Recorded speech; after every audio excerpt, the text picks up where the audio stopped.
My name is Ingrid Alliance. I am the chef owner of Bench of My Cuisine. Bench of My Cuisine is a private chef business and homemade product, Asian homemade product. My website is www.benchofmycuisine.com. So the reason of this video today is just to talk about Asian cuisine. Asian cuisine runs deep, okay?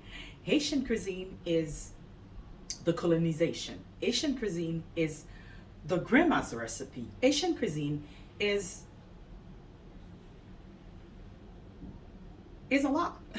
It's something that we can't define yet, we can't explain, but it has a lot of stories behind it. Okay, the classic and authentic Asian cuisine. Let's talk about it right now. What I was raised with, what I used to eat. Some recipes comes from families, cities,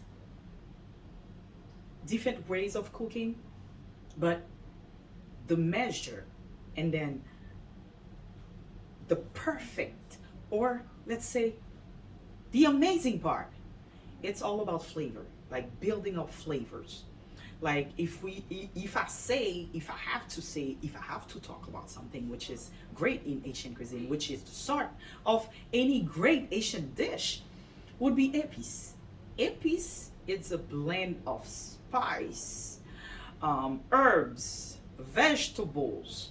Okay, so whether you have to marinate meat, whether you have to cook rice and beans, you need epis, and the recipe might be different from west to north, east.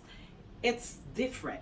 The recipe might be different also depend on the families, okay, depend on the family's recipes, and it might be different depend on the chef's flavor profile. All right, so Asian cuisine is huge, so it's gonna take you a while before you discover and get used to Asian flavor. I'm from Leogan. My city is known for coconut, cane sugar. Okay, so different cities, different stories, different people, different ways of cooking. It is amazing when you get to know and when you get to taste the real Asian cuisine.